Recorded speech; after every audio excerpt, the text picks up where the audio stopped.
if you have a more competitive industry, then the welfare of the society would be higher. So idea of democracy is that, well, in democracy there will be many political parties and these parties would be competing with each other. In electoral politics, they will try to get citizen votes, and citizen would vote with that political party which satisfies the citizens' need.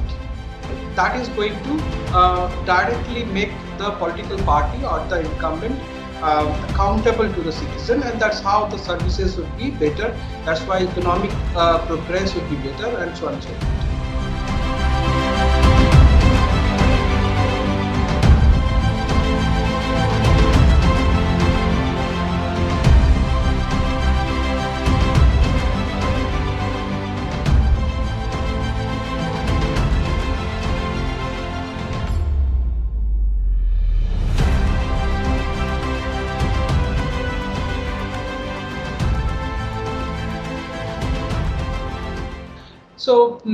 So idea of democracy is that, well, in democracy there will be many political parties, and these parties would be competing with each other. And in electoral politics, they will try to get citizen votes, and citizen would vote with that political party which satisfies the citizens' need. In a way, that is going to directly make the political party or the incumbent accountable to the citizen, and that's how the services would be better. That's why economic progress would be better, and so on and so forth. And it has a larger connotation. I mean, larger idea in political economy. It comes from the idea that, well, if you have a more competitive industry, then the welfare of the society would be higher. So perfectly competitive industry, I mean, it's a figment of imagination. We don't have generally perfectly competitive industries, right? But if it is there, then the welfare will be the highest amount of it. So I mean, that should also apply to political domain. So now once that is the case, but let's talk about, yes, that's a great idea and that should happen, but what is the evidence? So is it possible to share? I will try to share something if possible. Yes, you may share. I will try, just hold on. Yeah. Is it getting shared? Yes, yes. Yeah. So just look at this graph, right? So it gives you some relation between political competition and the economic status. I mean, political competition in electoral politics, if I say it is highly competitive, then the incumbent will win with a lesser percentage of votes, right? So I have just calculated that if the incumbents are winning with less than 50% of vote, which I consider is we can consider as a competitive election. And so in given the competitive elections are happening in the states, then what is the relation with these competitive elections and the state domestic product, per capita state domestic product, which is a general indicator of improvement. And we find that in Uttar Pradesh, 82% in state assembly elections, 82% candidates have won the election in state assembly with less than 50% of votes, right? That means it's a very highly competitive. On the other hand, if you look at, sorry, Kerala is not there, but anyway, Karnataka, Andhra Pradesh, Gujarat, Himachal Pradesh, all these places we find it is less than 50%. So less than 50% candidates have won the elections with less than 50% of votes, right? So that means those places, the elections were not so much fiercely competitive as it was in Uttar Pradesh. Then let's look at these blue bars are the indicator of higher political competition. The longer the bars, higher is the competition.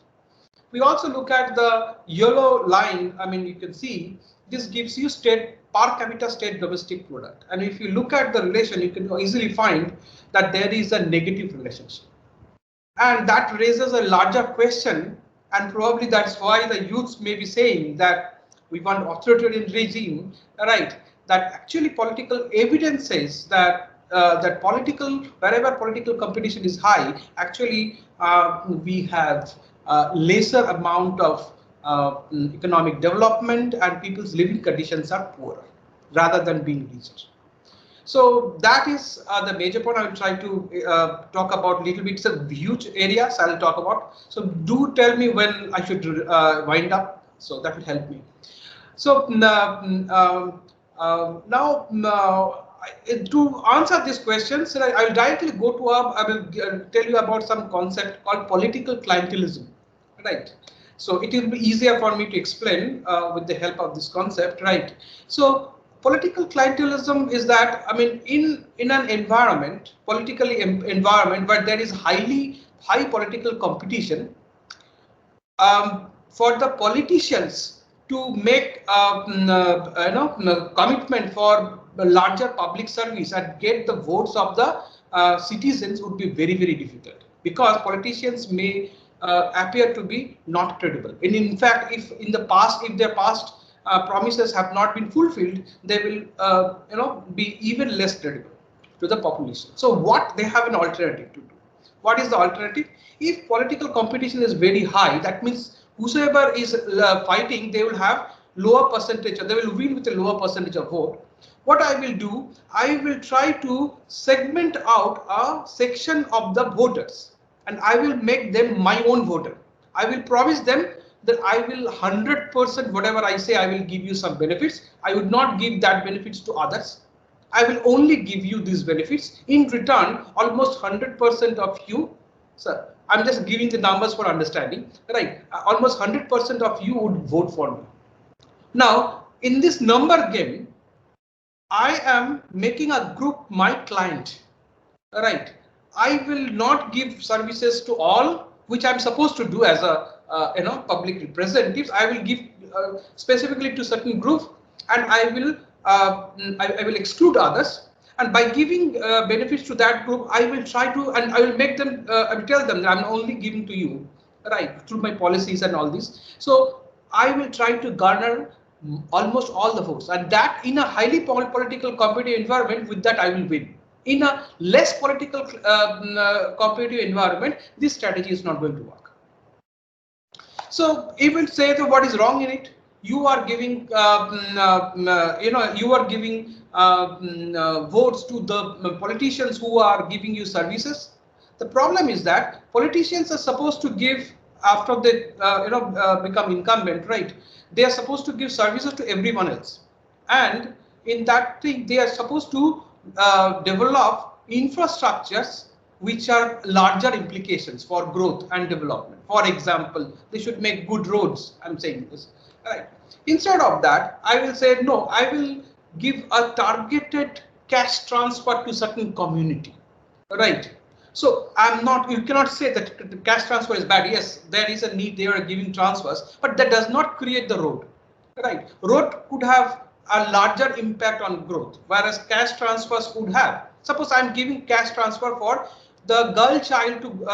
For the girl, if the girl child goes to school.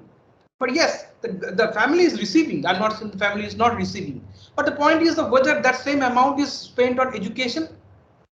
So if the school standards are very low, education standards are very low, even if you give double the amount, the child would not learn. So the larger public good that should have been created cannot be created, right? So in a nutshell, that is going to fail, right? So that is the problem, and that is why we find that political competition may have a negative relationship with the growth process.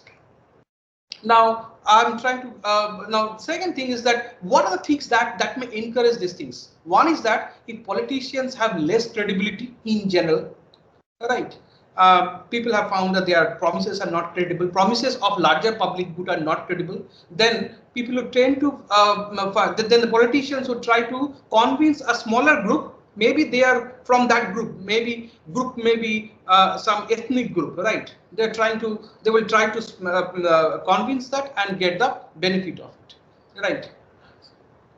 Second thing is that if Indranil, would you just summarize because your time is yeah, almost up. give me just 2 minutes, right? Yeah. So second thing is that if this is it can happen very well if we have the social fragmentation, right? Very well social fragmentation, because in that case groups are already created. It is very easy now to buy in the group, right?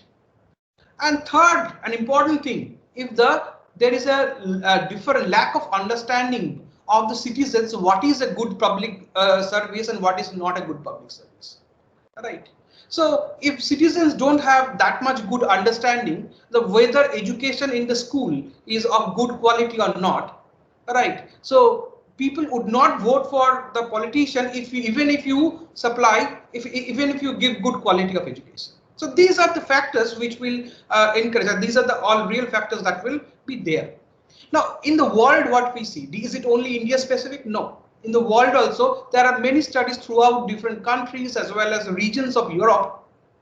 It says that, I will show you a graph a little bit, if possible. It shows that we have basically this kind of relationship.